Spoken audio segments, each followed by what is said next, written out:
আজকে কোনো মানুষের যদি আদব ভালো হয়, আখলাক ভালো হয়, কোনো মানুষ যদি কোনো মানুষকে মূল্যায়ন করে, কোনো মানুষের সাথে ভালো ব্যবহার করে, ওই মানুষটা ওই মানুষের প্রতি দুর্বল হয়ে যায়, মোহাব্বত সৃষ্টি হয় যে মানুষটা কত ভালো। বলে আমার নবীর চরিত্র কেমন, আমার নবীর আখলাক কেমন। আমি সংক্ষেপে একটি আলোচনা করি, সকলে মন দিয়ে শুনবেন। একবার আমার নবী মসজিদে নববীর মধ্যে বসে বসে সাহাবাই কেরামকে নিয়ে কথা বলতেছে। এমন সময় একজন বেদুইন মুরব্বী মানুষ মসজিদের ভিতরে ঢুকে নবীজির পিছনে বসেছেন। ওই মসজিদে যতক্ষণ চলছে ওই মসজিদে ওই বেদুইন লোকটা বসা ছিল। যখন মসজিদ শেষ হয়ে গেল, ওই বেদুইন লোকটা কি করেছে, মসজিদের এক কর্নারে গিয়ে দাঁড়িয়ে পেশাব করে দিয়েছে। সাহাবাই কেরাম তো এই বেদুইনের এই অবস্থা দেখে রাগান্বিত হয়ে তাকে মারতে গেছে। নবীজি বলছে, খবরদার খবরদার, ওই লোকের গায়ে কেউ হাত দিবে না, তোমরা কেউ মন্দ কথা বলবা না। যদি আমাদের মসজিদে এমন কোনো ঘটনা ঘটতো আমরা ঠিক থাকতে পারতাম না। কিন্তু আমার নবী, মায়ার নবী, দয়ার নবী, আমার নবী গিয়ে বলছে, এই ওনাকে কেউ ডিস্টার্ব দিবে না, উনি পেশাব করা শেষ করুক। পেশাব করা যখন শেষ হয়েছে, নবীজি বলছে, মুরব্বী আপনি কাজটা ঠিক করেননি, আপনি কাজটা ঠিক করেননি। তাকে কোনো মন্দ কথা বলেনি, গালাগালি করেনি, কিছুই বলেনি। পরে ওই লোকটা মসজিদ থেকে বের হয়ে গেছে। নবীজি দেখতেছে এই লোকটা যেখান থেকে আসছে তার গায়ে জুতা নাই। আমার নবী, মায়ার নবী, দয়ার নবী ওই বেদুইনকে একজোড়া জুতার ব্যবস্থা করে দিয়েছে। এখন নবীজি দেখছেন ওই বেদুইন লোকটা একটা গোত্র থেকে এসেছে, অনেক দূর থেকে পায়ে হেঁটে এসেছে, তার কোনো বাহন নাই। আমার নবীজি দেখলো মুরব্বীর কষ্ট হবে, আমার নবীজি ওই ব্যক্তিকে একটি বাহনের ব্যবস্থা করে দিয়েছে। এই তিনটি কাজ আমার নবী ওই ব্যক্তির সাথে করেছে। ওই কাফের বেদুইন যখন বাহনে করে যাইতেছে আর বলতেছে, হায় হায় মুহাম্মদের কথা কি শুনলাম। আল্লাহ বলেন, উদখুলু ফিস সিলমি কাফা ওয়ালা তাত্তাবিউ খুতুওয়াতিশ শাইতান। আল্লাহ বলেন, তোমরা ঈমানের নিয়ামত যেহেতু পেয়েছ, তাহলে পুরোপুরি ইসলামের মধ্যে ঢুকে যাও। কি বলছে আল্লাহ? পুরোপুরি ইসলামে ঢুকো। ওয়ালা তাত্তাবিউ খুতুওয়াতিশ শাইতান, শয়তানের অনুসরণ করো না। ইন্নাহু লাকুম আদুউম মুবিন, শয়তান তোমাদের চিরশত্রু। তে আল্লাহ বলছে, যারা দাবি করে আমি মুসলমান, এটা মুখে বললে হবে না, এটা বাস্তবে পরিণত করতে হবে এবং পুরোপুরি ইসলামের মধ্যে প্রবেশ করতে হবে। এবং ওয়ালা তাত্তাবিউ খুতুওয়াতিশ শাইতান, আল্লাহ তাআলা বলছে শয়তানের পদাঙ্ক অনুসরণ করা যাবে না। সুতরাং যারা ইসলামের অনুসরণ করে না, 5 ওয়াক্ত নামাজ পড়ে না, পর্দা করে না, ঠিকভাবে আমল করে না, হারাম পথ থেকে সরে আসে না, তারা তো শয়তানের অনুসারী। কার অনুসারী? শয়তানের অনুসারী। তো সুতরাং আল্লাহ বলে ইসলামের মধ্যে পরিপূর্ণ প্রবেশ করতে হবে। শয়তানের পথে থেকে ইসলামী লোক বললে, ইসলামের পথে আসি বললে এটা হবে না। কারণ ইন্নাহু লাকুম আদুউম মুবিন, আল্লাহ বলে শয়তান হলো তোমাদের প্রকাশ্য শত্রু। সুতরাং শয়তানের যারা অনুসরণ করবে তারা পরিপূর্ণ ইসলামে ঢুকতে পারে নাই। সুতরাং আমরা সকলে পরিপূর্ণ ইসলামে ঢুকতে গেলে আমাদের কি করতে হবে? আল্লাহ তাআলার হুকুম, নবীর তরিকা পরিপূর্ণ মেনে চলতে হবে। ঠিক না বা ঠিক? তো সুতরাং আমরা যদি পরিপূর্ণ ঈমান নিয়ে চলতে চাই, তাহলে ইসলামের পথে পরিপূর্ণভাবে ঢুকতে হবে। আধা আধি ঢুকলে, কিছু ইসলাম পালন করি, কিছু শয়তানের পথ অনুসরণ করি, তাহলে আমরা প্রকৃত মুসলমান হতে পারবো না। তো সুতরাং আল্লাহ তাআলা আমাদেরকে যে নিয়ামত দিয়েছে, এই নিয়ামতের আলোচনা হলো। এখন আল্লাহ তাআলা আরেকটি নিয়ামত দিয়েছে, সেই নিয়ামত হলো আমাদের নবীকে আল্লাহ তাআলা কোন কিতাব দান করেছেন? আমাদের নবীকে আল্লাহ তাআলা কোন কিতাব দান করেছে? আল কোরআন। সবাই উচ্চ সুরে বলেন, কি কোরআন? আল কোরআন। আল্লাহ বলেন, উতলু মা উহিয়া ইলাইকা মিনাল কিতাবি ওয়া আকিমিস সালাহ। হে নবী, আপনি তেলাওয়াত করুন ওই কোরআনকে, যে কোরআন আপনার উপর নাজিল হয়েছে, বলেন না সুবহানাল্লাহ।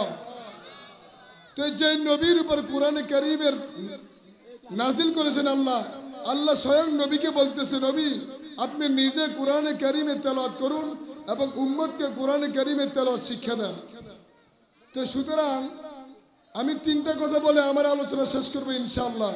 কথাগুলো খুবই গুরুত্বপূর্ণ, যদি শুনি আমলের নিয়তে আল্লাহ তাআলা আমাদেরকে আমল করার তৌফিক দান করবে ইনশাআল্লাহ।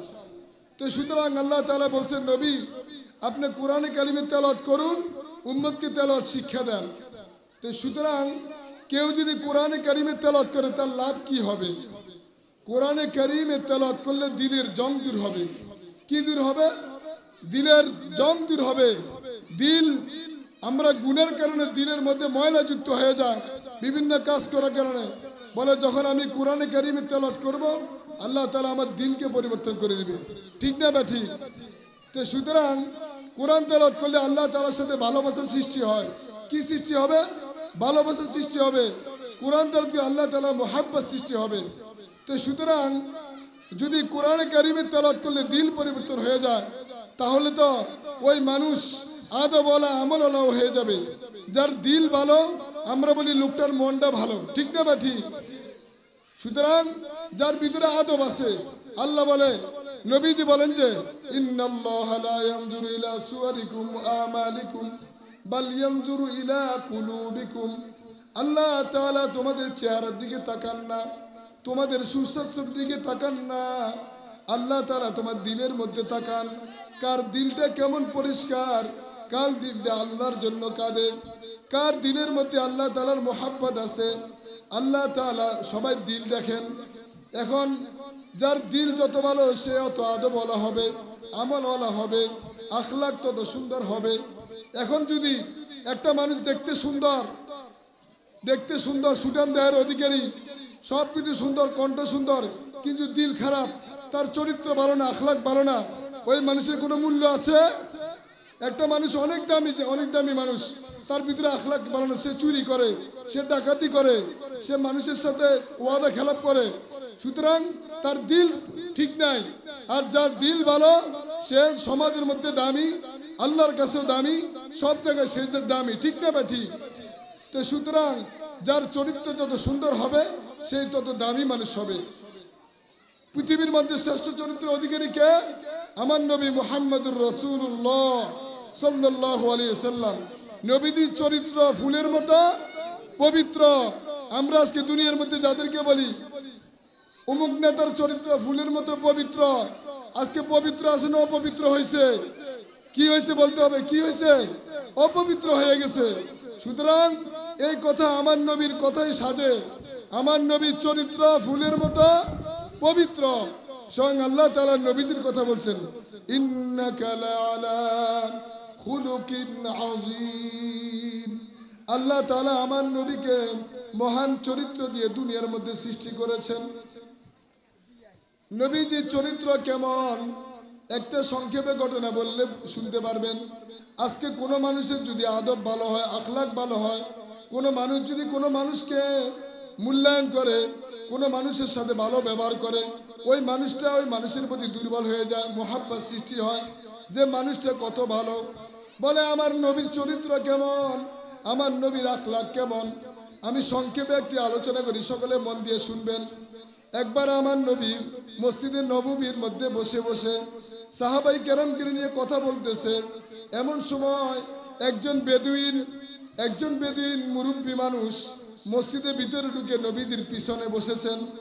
ওই মসজিদে যতক্ষণ চলছে, ওই মসজিদে ওই বেদুইন লোকটা বসা ছিল। যখন মসজিদ শেষ হয়ে গেল, ওই বেদুইন লোকটা কি করেছে, মসজিদের এক কর্নারে গিয়ে দাঁড়িয়ে পেশাব করে দিয়েছে। সাহাবাই কেরাম তো এই বেদুইনের এই অবস্থা দেখে রাগান্বিত হয়ে তাকে মারতে গেছে। নবীজি বলছে, খবরদার, ওই লোকের গায়ে কেউ হাত দিবে না, তোমরা কেউ মন্দ কথা বলবা না। যদি আমাদের মসজিদে এমন কোনো ঘটনা ঘটতো, আমরা ঠিক থাকতে পারতাম না। কিন্তু আমার নবী, মায়ার নবী, দয়ার নবী, আমার নবী গিয়ে বলছে, এই ওনাকে কেউ ডিস্টার্ব দিবে না, উনি পেশাব করা শেষ করুক। পেশাব করা যখন শেষ হয়েছে, নবীজি বলছে, মুরব্বী আপনি কাজটা ঠিক করেননি, আপনি কাজটা ঠিক করেননি। তাকে কোনো মন্দ কথা বলেনি, গালাগালি করেনি, কিছুই বলেনি। পরে ওই লোকটা মসজিদ থেকে বের হয়ে গেছে। নবীজি দেখতেছে এই লোকটা যেখান থেকে আসছে তার পায়ে জুতা নাই। আমার নবী, মায়ার নবী, দয়ার নবী ওই বেদুইনকে একজোড়া জুতার ব্যবস্থা করে দিয়েছে। এখন নবীজি দেখছেন ওই বেদুইন লোকটা একটা গোত্র থেকে এসেছে, অনেক দূর থেকে পায়ে হেঁটে এসেছে, তার কোনো বাহন নাই। আমার নবীজি দেখলো মুরব্বীর কষ্ট হবে, আমার নবীজি ওই ব্যক্তিকে একটি বাহনের ব্যবস্থা করে দিয়েছে। এই তিনটি কাজ আমার নবী ওই ব্যক্তির সাথে করেছে। ওই কাফের বেদুইন যখন বাহনে করে যাইতেছে আর বলতেছে, হায় হায় মোহাম্মদের কথা কি শুনলাম, কিন্তু মোহাম্মদের কাছে আইসা দেখি তার কত সুন্দর ব্যবহার, সবাই আমাকে মারে, মোহাম্মদে মারে নেই। আমার পায়ে জুতা নাই, জুতার ব্যবস্থা করে দিয়েছে। আমার বাহন নাই, বাহনের ব্যবস্থা করে দিয়েছে। এই লোকটা কিভাবে মানুষের দুশ্মন হবে এটা তো আমার বুঝে আসে না।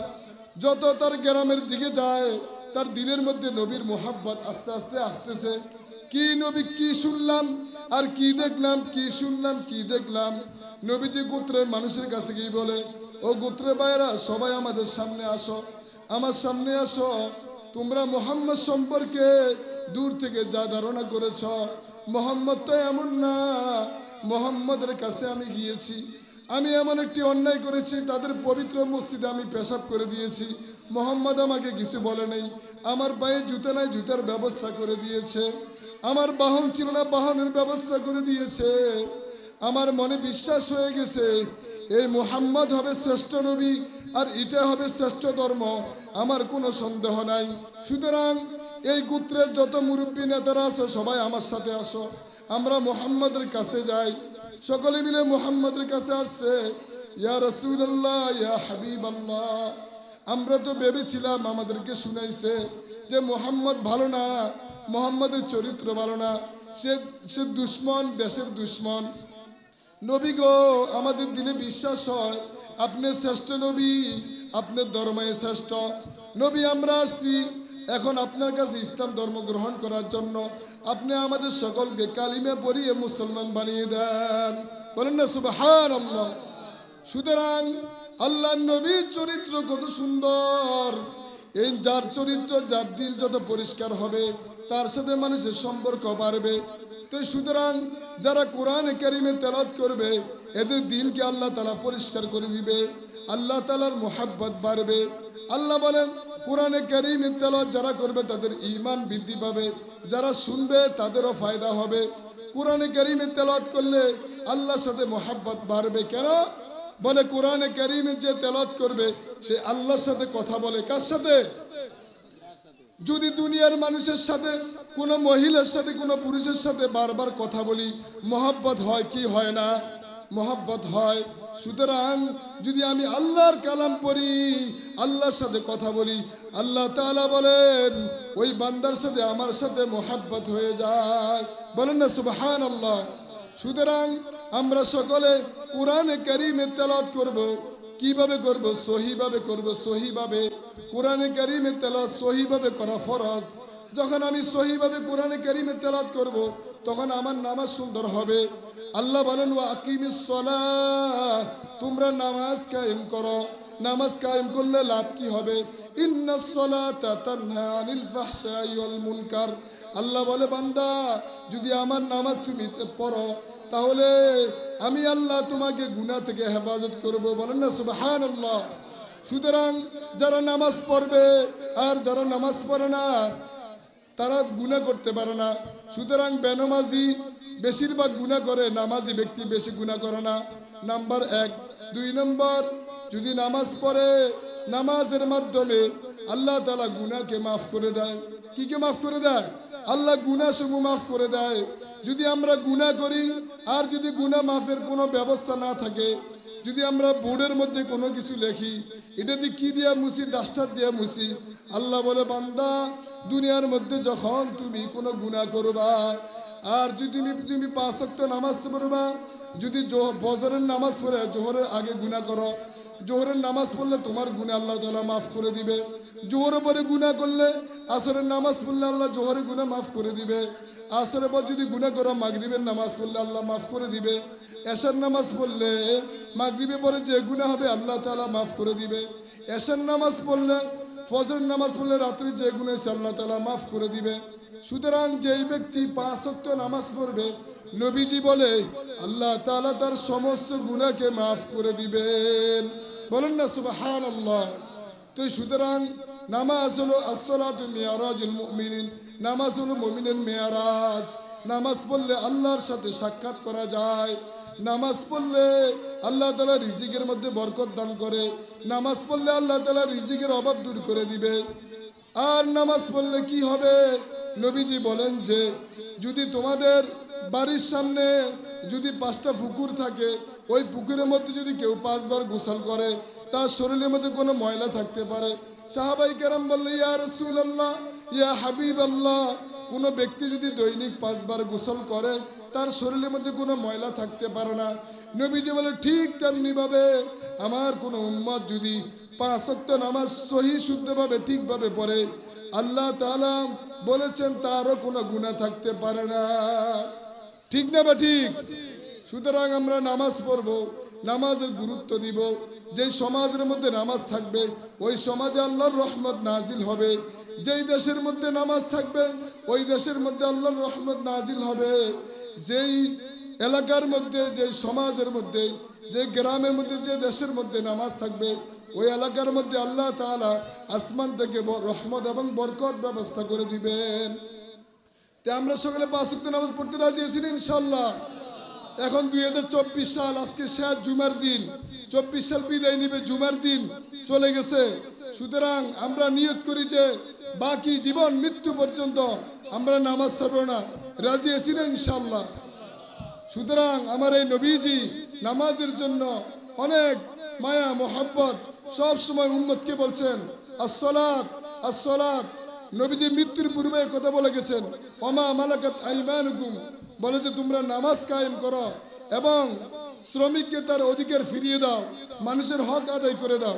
সুতরাং 2 নম্বর কথা হলো, 1 নম্বর আমরা কোরআনে কারিমে তেলাওয়াত করব, 2 নম্বর কথা হলো আমরা 5 ওয়াক্ত নামাজ পড়ব।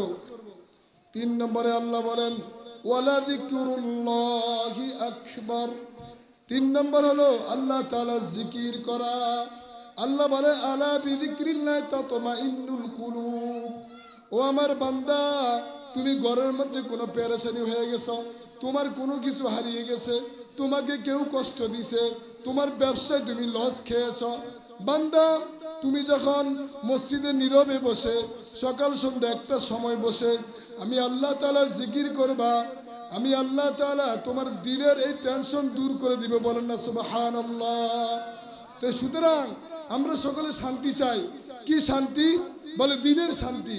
দিনের মধ্যে শান্তি আসবে কিভাবে? বলে আল্লাহ তাআলার জিকির করলে। কার জিকির? আল্লাহ তাআলার জিকির করলে। বলেন নামাজের সময় নির্দিষ্ট 5 বেলা, বলেন ঈদের নামাজ নির্দিষ্ট 5 বেলা 1 বেলা, বলে জুমার নামাজ নির্দিষ্ট, সব কিছু নির্দিষ্ট করে দিয়েছে। কিন্তু আল্লাহ জিকিরকে কোনো সময় নির্দিষ্ট করে দেয় নাই। বান্দা তুমি হাঁটতেছ, আমি আল্লাহকে স্মরণ করো, শোয়ার সময় আমি আল্লাহকে স্মরণ করো, খাওয়ার সময় আমার নাম নিয়ে তুমি খাও। বান্দা তুমি যে কোনো কাজ করো আমি আল্লাহর নাম নিয়ে তুমি শুরু করো। যদি আমার নাম নিয়ে তুমি শুরু করো, তুমি আমার যে নেয়ামত খাইবা ওই নেয়ামতের শুকরিয়া আদায় হয়ে যাবে। সুতরাং আমরা সকলে আজ থেকে সিদ্ধান্ত নেই আমি আপনি যেই কাজ করব ওই কাজের মধ্যে আল্লাহর নাম দিয়ে শুরু করব। আমরা যখন রাস্তা দিয়ে হাঁটবো একা একা থাকবো, আল্লাহকে ডাকবো। যখন আল্লাহ পাকের জিকির করব দিল আমার পরিষ্কার হবে, ইমানের নূর আমার কলবে আসতে থাকবে। আমি যখন মুনাজাত দিব আমার মুনাজাত কবুল হয়ে যাবে। আমার জবান যখন পবিত্র থাকবে বলবো আল্লাহ, আল্লাহকে ডাক দিলে আল্লাহ শুনবে। আমার হাত যখন পবিত্র থাকবে এ হাত দিয়ে গুনাহ হবে না, আল্লাহ কাছে চাইলে আল্লাহ কবুল করবে। আমার শরীর যখন পাক থাকবে ওই পাক অবস্থায় যদি হারাম শরীরের মধ্যে না ঢুকে এই হালাল খাইলে আল্লাহ কাছে চাইলে আল্লাহ দোয়া কবুল করবে। সুতরাং আমরা সকলে বেশি বেশি আল্লাহ জিকির করতে হবে। একটি সংক্ষেপে ঘটনা বলি। আশরাফ আলী থানভী রহমতুল্লাহ আলাইহি বলেছেন, যারা জিকির করে তাদের মৃত্যুর সময় ঈমানি মৃত্যু আল্লাহ তাআলা দান করবে। বলেন না সুবহানাল্লাহ। সুতরাং আমরা সকলে জানি আজরাইল কেমন, আজরাইল কত ভয়ঙ্কর। ওই মুহূর্তে ঈমানদার ছাড়া কেউ ঠিক থাকতে পারবে না। সুতরাং ওই সময় থানভী রহমতুল্লাহ আলাইহি বলেন, যখন মানুষ মৃত্যুবরণ করবে তার শরীরের সমস্ত অঙ্গ প্রত্যঙ্গ স্থির হয়ে যাবে, সব কিছু চলাচল বন্ধ হয়ে যাবে, কিন্তু যেই বান্দা আল্লাহ পাকের জিকির করবে ওই বান্দার জিহ্বাকে আল্লাহ তাআলা চালু করে দিবে। বলেন না সুবহানাল্লাহ। ওই জিহ্বা বন্ধ হবে না। যখনই আজরাইল জান কবজ করতে চাইবে তখন তার মুখ দিয়ে চলে আসবে লা ইলাহা ইল্লাল্লাহু মুহাম্মাদুর রাসূলুল্লাহ। সুতরাং যারা জিকির করবে ওই মুহূর্ত কঠিন সময় আল্লাহ তাআলা এই বান্দার জিহ্বাকে চালু রাখবে। আল্লাহ বলবে, ও ফেরেশতারা, আমার এই বান্দা জীবিত থাকা অবস্থায় যতক্ষণ এই মুখের জবান চালু ছিল আমি আল্লাহকে ডেকেছে, আজকে যে আমার সাথে মহব্বত হয়েছে, কোরআনে কারিমে তেলাওয়াত করত, 5 ওয়াক্ত নামাজ পড়তো এবং আমার জিকির করত, ওই বান্দা মৃত্যুর সময় সে তার মুখ দিয়া, তার পবিত্র জবান দিয়া আমার নাম ডাকবে, এটাই স্বাভাবিক। সুতরাং আমার বান্দা সবকিছু তোমরা সহজ করে দাও। সুতরাং আমরা যদি আল্লাহ পাকে জিকির করি, বলে আমাদের কলব পরিষ্কার হবে। যেমন কলব পরিষ্কার হলে আমার আমল করতে মজা লাগবে, আমার দিনের কাজ করতে মজা লাগবে, আমার সঠিক পথে চলতে ভালো লাগবে। বলে আজকে জিকির করে না বিদায় আমার দিলের মধ্যে ময়লা পড়তে পড়তে নামাজ ভালো লাগে না, রোজা ভালো লাগে না, হারাম থেকে বের হতে পারি না, গুনার কাজ মজা লাগে, আমল করতে কষ্ট লাগে। বলে কেন? দিলটা নাপাক হয়ে গেছে গে। হাদিসে আল্লাহর নবী বলেন, আলা ইন্না ফিল জাসাদি মুদগা ইযা সালুহাত সালুহাল জাসাদু কুল্লু ওয়া ইযা ফাসাদাত ফাসাদাল জাসাদু কুল্লু আলা ওয়া হিয়াল কলব। তোমাদের অন্তরের মধ্যে একটা গোশতের টুকরা আছে, যখন এই টুকরা নষ্ট হয়ে যাবে পুরো দিল পরিবর্তন হয়ে যাবে। সুতরাং এই দিল যদি পরিষ্কার করতে চাই তাহলে আমরা জামা কাপড় ধোয়ার সময় যেমন সাবান প্রয়োজন, সাবান ছাড়া যেমন জামা কাপড় পরিষ্কার হয় না, আল্লাহ বলেন, নবীজি বলেন যে আল্লাহ তাআলা জিকির ছাড়া কলব পরিষ্কার হবে না। তো সুতরাং আমরা সকলে আল্লাহ পাকে জিকির করতে রাজি আছি কিনা? ইনশাআল্লাহ। সুতরাং আল্লাহ তাআলা নবী সাল্লাল্লাহু আলাইহি সাল্লাম প্রত্যেকটা কাজে মাসনুন দোয়া শিখাই দিয়েছে। তুমি মসজিদে ঢোকার সময় কোন দোয়া পড়বা, মসজিদ থেকে বের হওয়ার সময় কোন দোয়া পড়বা, বাথরুমে যাওয়ার সময় কোন দোয়া পড়বা, বাথরুম থেকে বের হওয়ার সময় কোন দোয়া পড়বা, রাস্তায় বের হওয়ার সময় কি পড়বা, উপরে ওঠার সময় কি পড়বা, নিচে নামার সময় কি পড়বা, খাবারের শুরুতে কি পড়বা, খাবারের শুরুতে বিসমিল্লাহ বলে গেলে কি পড়বা, যে কোনো কাজ কি করবা, নবী সাল্লাল্লাহু আলাইহি সাল্লাম সমস্ত কিছু শিক্ষা দিয়েছে। বলে এগুলো জিকিরে অন্তর্ভুক্ত। এগুলো যখন আমি বলতে থাকবো, আমি যখন গুনাহ করতে যাইব আমার দিলে স্মরণে আসবে, আরে আমি না আল্লাহর হুকুম পালন করি, আমি না 5 ওয়াক্ত নামাজ পড়ি, আমি না মানুষ না আমাকে বিশ্বাস করে আমি একজন আলেম, আমি একজন হাফেজ, আমি একজন মুসল্লি, আমি কিভাবে মিথ্যা কথা বলবো, আমি কিভাবে নবীজির সুন্নতের বেখেলাফ চলবো, আমি কিভাবে হারাম খাবো। বলে যখন আমি দিনের পথে চলতে থাকবো আল্লাহ তাআলা আমাকে গুনার কাছ থেকে হেফাজত করবে। তো সুতরাং আমাদের যাদের এলেম নাই, আমল নাই, হাফেজ হনা, আলেম হনা, আমরা যারা উলামায়ে কেরাম না, আমরা সাধারণ মানুষ কোন পথে চলবো? বলে উলামায়ে কেরামের সাথে আমরা পরামর্শ করে চলবো। যেই পথে গেলে আমার দিন পরিবর্তন হবে, যেই পথে গেলে নামাজ পাওয়া যাবে, যাদের সাথে আমি চললে আমার আখলাক পরিবর্তন হবে, যাদের সাথে চললে নবীর সুন্নত মানা যাবে, যাদের সাথে উঠা বসা করলে আমার নামাজ আসবে, তাহলে আমি এদের সাথে চলবো। উলামায়ে কেরামের পরামর্শ হলো, যেহেতু তুমি আলেম না, হাফেজ না, তাহলে যেমন তাবলীগের ভাইরা আছে এদের সাথে আমার সময় কাটাই, আল্লাহ ওয়ালাদের সোহবতে গিয়ে সময় কাটাই। যদি আমি এভাবে নিজেকে পরিবর্তন করার চিন্তা করি, আল্লাহ তাআলা আমাকে আল্লাহকে পাওয়ার পথ বের করে দিবে। সুতরাং আমরা সকলে যে আলোচনাগুলো শুনছি, কোরআন তেলাওয়াত করা, 5 ওয়াক্ত নামাজ মসজিদে গিয়ে পড়া, আল্লাহ তাআলার জিকির করা এবং নিজেকে পরিবর্তন করার জন্য উলামায়ে কেরামে যেটা বলে উলামায়ে কেরামের সাথে পরামর্শ করে চলা এবং যারা দ্বীনের পথে চলে এদের সাথে সম্পর্ক রাখা। আমরা সকলে রাজি আছি না ইনশাআল্লাহ? আল্লাহ তাআলা আমাদেরকে যে কথাগুলো বললাম আমাদের সকলকে কথাগুলোর উপর আমল করার তৌফিক দান করুন। আমিন। ওয়া আখির দাওয়ানা আলহামদুলিল্লাহি রাব্বিল আলামিন।